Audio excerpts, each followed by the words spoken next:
So Will Smith did an article with GQ and it recently was released, and in this interview, our boy is really letting us know that he is not a victim and he was complicit in the dynamics of this relationship being what they are with his wife, Jada Pinkett Smith. Now we all know a couple years ago on a Red Table Talk revealed her being in an entanglement with artist August Alsina. In this article with GQ, he was asked about that entanglement and also spoke about a lot more things when it came to their relationship. Let's get into it. So he says the public has a narrative that is impenetrable.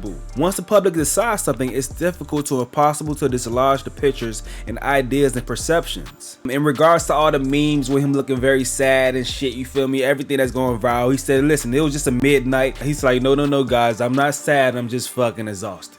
Now there's also a memoir that Will Smith wrote. In that memoir, he detailed the time in 2011 after Jada's 40th birthday where it seemed like the relationship was downhill from that point. And he said the marriage with Jada was, quote, wasn't working. Now Will disclosed a lot of sacrifice that he had to make in the marriage for them to stay together, and one of them did include both of them not being monogamous anymore. He says this will be the first of many compromises Jada will make over the years that painfully negated her own values. So Will purchased a 256-acre compound that his wife was also against. Nothing good comes from spending your hard-earned money on a family home that your wife doesn't want. You're putting a down payment on discord, and for years you'll be paying off a mortgage of misery or worse.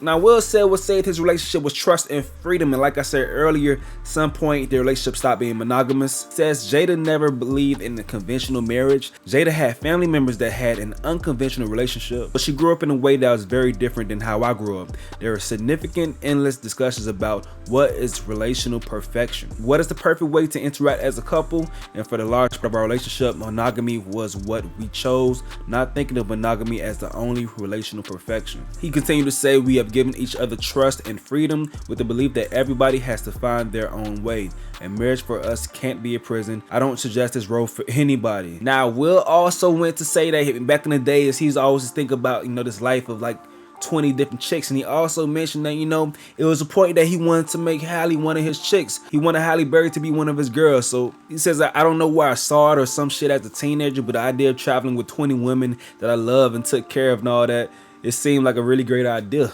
And he discussed this idea with an actual life coach, and he got to the point that he almost wanted to reach out to Halle Berry and also famous ballerina Misty Copeland, but he later just realized that it just wasn't the point. That wasn't the point of the exercise.